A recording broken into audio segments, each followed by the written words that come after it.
At the height of the 2nd century, the Roman Empire reached its demographic and territorial peak. This was the Pax Romana, a period where Roman wealth and military dominance spanned from the borders of Britain to the banks of the Tigris.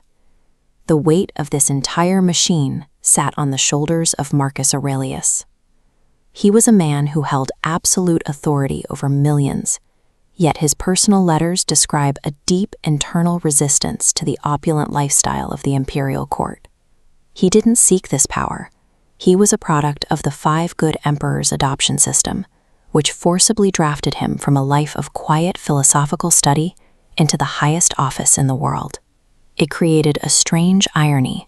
The most powerful man on earth was also its most reluctant ruler. The long peace of the empire shattered when the Parthian Empire invaded Armenia, a vital Roman client state.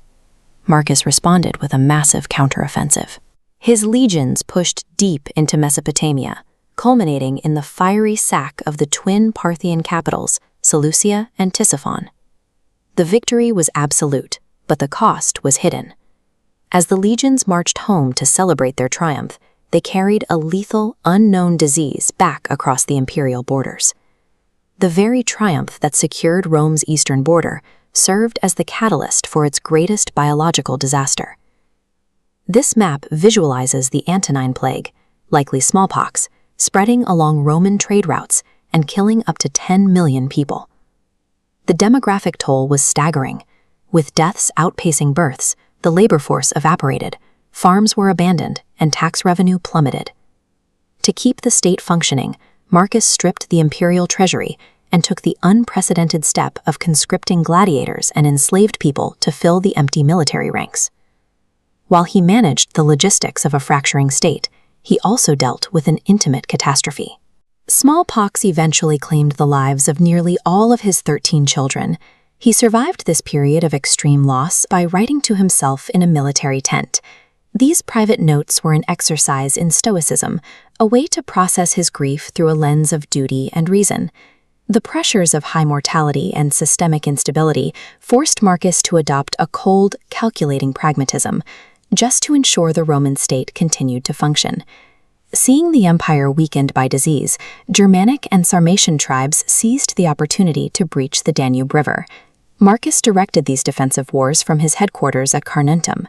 He spent his remaining years on this frozen frontier, fighting a grueling war of attrition. During a campaign against the Quadi in 173 CE, his surrounded 12th Legion was saved from dying of thirst by a sudden, violent thunderstorm. The event was so inexplicable, it was co-opted as proof of divine intervention by everyone from Egyptian magicians to early Christians. Despite these tactical victories and perceived miracles, the Roman military was now permanently stuck defending. In 175 CE, his top general in the east, Avidius Cassius, believed a false rumor that Marcus had died and immediately declared himself emperor. Instead of seeking vengeance, Marcus used his journal to remind himself of the importance of forgiveness and the destructive nature of anger. The crisis ended abruptly. Before Marcus even arrived in the east, Cassius was assassinated by his men. By maintaining his inner citadel of reason, Marcus avoided a civil war that likely would have finished the already weakened empire. For decades, the good emperors had survived by choosing a successor based on merit and capability rather than blood. Marcus was the first emperor in generations to have a surviving biological son, Commodus. Commodus was already developing a reputation for being arrogant and easily manipulated, traits that made him entirely unfit to rule a state in crisis. But the calculus was brutal. If Marcus bypassed his own son, he would almost certainly trigger a civil war among his generals. In an act of grim pragmatism, Marcus sacrificed the future stability of Rome to prevent its immediate destruction. He named his son his heir. Marcus Aurelius died in 180 CE, leaving the empire to Commodus. In the decades that followed, the stability of the Pax Romana dissolved. Contemporaries like Cassius Dio marked this as the moment the empire turned from gold to iron and rust. The physical empire would continue its slow decline, but these private Greek manuscript pages survived against all odds. Meditations was never intended for an audience. It survived because it served as a practical study in human resilience. Marcus Aurelius could not stop the physical erosion of his empire, but his private notes survived, serving as an enduring study in how to maintain reason and duty when the world is out of your control.